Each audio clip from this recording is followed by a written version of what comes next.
Matin Sport. Bonjour. Bonjour Hajar, mesdames, messieurs, bonjour. Du sport qu'on entame avec du rugby, la sélection nationale entame les quarts de finale de l'Africa Cup. Elle sera opposée cette matinée à 10h heure algérienne à la Côte d'Ivoire pour le compte des quarts de finale de l'Africa Cup 2025. Ça se passe à Kampala en Ouganda.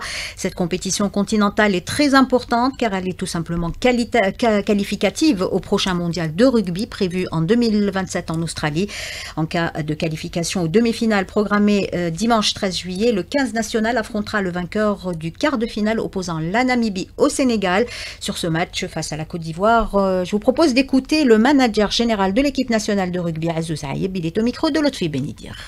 Ce premier match, on va essayer de prendre match par match, sans être avec beaucoup d'humilité. Comme on le sait, il y a beaucoup de gens des fois qui pensent à la suite. La Côte d'Ivoire est une équipe qu'on connaît très bien puisqu'on a déjà joué plusieurs fois contre elle. Donc voilà, si par chance, Inch'Allah, si on arrivait à gagner ce quart de finale, on risque de rencontrer en demi-finale la Namibie. C'est une équipe qu'on a étudiée, qui est longtemps mondialiste depuis plusieurs années, qui est l'équipe favorite. Là, je vais vous dire la vérité, nous on a peur de personne. On est mes Algériens, on a travaillé, aujourd'hui on a un peu d'expérience.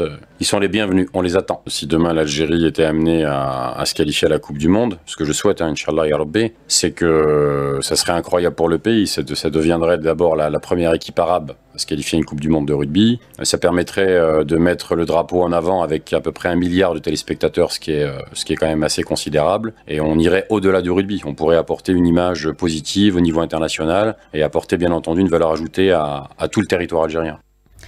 Les deux autres quarts de finale mettent aux prises le Zimbabwe au Maroc et le Kenya à l'Ouganda. La finale et les matchs de classement sont prévus samedi 19 juillet. Le vainqueur du tournoi Rugby Africa Cup 2025 se qualifiera directement pour la Coupe du Monde 2027 qui se déroulera en Australie.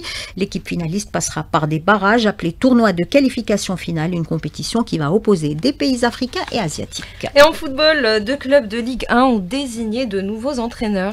Les deux clubs en question sont l'Entente de Sétif et l'Étoile sportive de Ben Aknoun, nouveau promu en Ligue 1.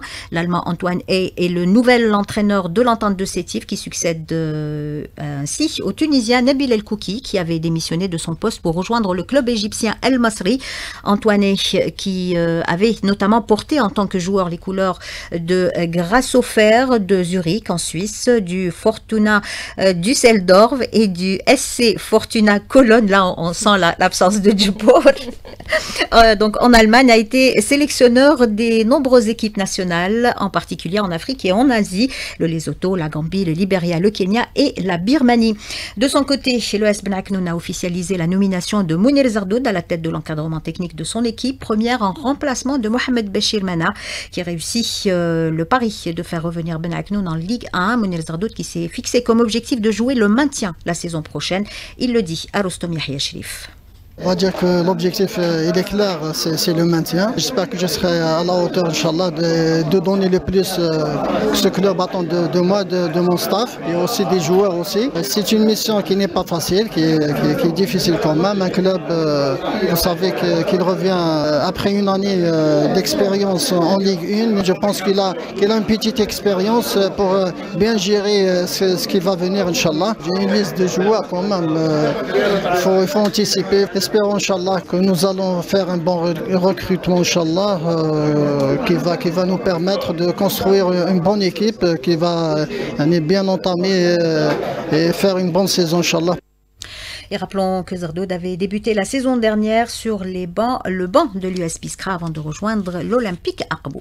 En basketball, la sélection nationale réussit l'entame de son stage en Turquie. Elle s'est imposée devant l'Arabie Saoudite sur le score de 88-74 en match amical disputé lundi à Yalova en Turquie en prévision de sa participation au championnat arabe des nations 2025 qui se déroulera du 25 juillet au 2 août à Nabeul en Tunisie. Sur cette victoire, on écoute le sélectionneur national Ali Bouziane contacté par Rostom Yahya Sherif. très satisfait par la victoire parce que la victoire, ça reste quand même un évaluateur de performance. Ce qu'on voulait évaluer lors de ce match, c'était d'abord le travail qui avait été accompli pendant les 3 premières semaines, mettre en place le projet de jeu qui a été travaillé depuis le début. Encore une fois, évaluer les joueurs parce qu'on est toujours dans une phase d'évaluation. Donc on a joué avec 12 joueurs. Il n'y a pas eu de temps de jeu. Celui qui a le plus joué, c'est Siderli Benzerim. Il a joué 28 minutes. Sinon, tout le monde a joué entre 12-13 minutes et 24 minutes. Le résultat est très satisfaisant parce que tout le monde sait que l'Arabie Saoudite, ça reste une bonne nation du basket. C'est une équipe qui joue régulièrement les championnats d'Asie, qui fait des bonnes performances. Donc on avait hâte de se mesurer à une équipe étrangère qui plus est de bon niveau. Moi, ce que je retiens de ce match-là, c'est tout d'abord l'engagement et l'investissement de tous les joueurs. Et pendant ce stage pré-compétitif en Turquie, la sélection nationale disputera 2 autres matchs amicaux, le 12 juillet contre le Qatar et le 13 juillet face à l'Azerbaïdjan. 2 matchs de suite afin de mettre la sélection algérienne dans les mêmes conditions que dans le championnat arabe des nations. La sélection nationale regagnera Alger le 15 juillet courant pour un dernier stage de perfectionnement avant de se rendre en Tunisie le 22 juillet pour participer au championnat arabe des nations 2025, prévu, je vous l'ai dit il y a quelques instants, du 25 juillet au 2 août à Nabeul. Et un mot de basket également pour évoquer la sélection nationale féminine qui disputera aujourd'hui un match de classement face à la Jordanie pour tenter de décrocher la 3e place du championnat arabe qui se déroule en Égypte. Et on passe au volleyball. La sélection algérienne masculine termine à la 2e place au tournoi international de l'amitié qui s'est déroulé à Béjaïa. Et qui mieux pour nous en parler que Nassima Djaoud qui a couvert toute la compétition. La Tunisie a gagné ses 4 matchs, ne concédant qu'un seul set, totalisant 12 points. La Tunisie s'est imposée hier face à son rival, l'Égypte, 3-7-1. Et d'ailleurs, les Tunisiens auront un ascendant psychologique sur les Égyptiens puisqu'ils vont les rencontrer lors du championnat du monde qui aura lieu aux Philippines le mois de septembre prochain. L'équipe tunisienne et égyptienne se trouve dans le groupe A avec l'Iran et les Philippines. L'entraîneur de la Tunisie, Camilo Pidro, estime que les points récoltés au tournoi international de Tichy sont importants pour le classement mondial. On savait déjà que gagner contre l'Égypte, c'est gagner le tournoi et finir les premiers durant ce tournoi. C'est très important et aussi bien de gagner le maximum des points pour le classement mondial. Et c'est une première partie amicale, mais ça nous manque plus de travail et plus de préparation pour le championnat du monde. Nous sommes en train de travailler ce genre de situations du score et préférons de jouer point par set et durant toute la partie. Mais ça dépend de plusieurs facteurs et ça dépend de la journée du match. La sélection nationale algérienne termine à la 2e place aux côtés de l'Égypte avec 7 points.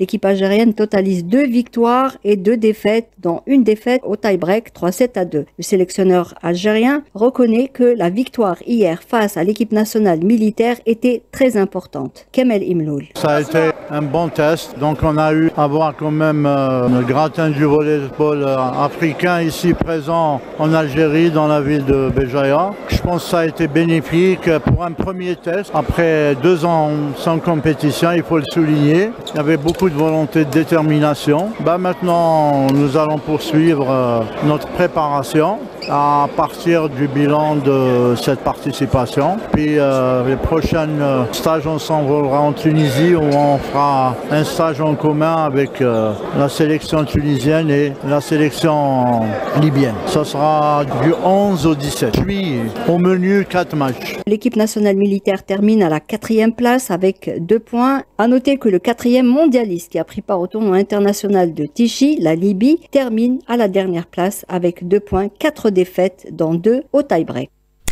Et on termine avec un mot de football pour parler de la demi-finale de la Coupe du Monde des clubs aux États-Unis. Elle mettra au prix ce soir à 20h Fluminense du Brésil à Chelsea, le club anglais. Merci Fazia, c'était un sans faute pour aujourd'hui. Il est 7h29 sur les ondes d'Alger. Chien 3, on revient juste après la pub.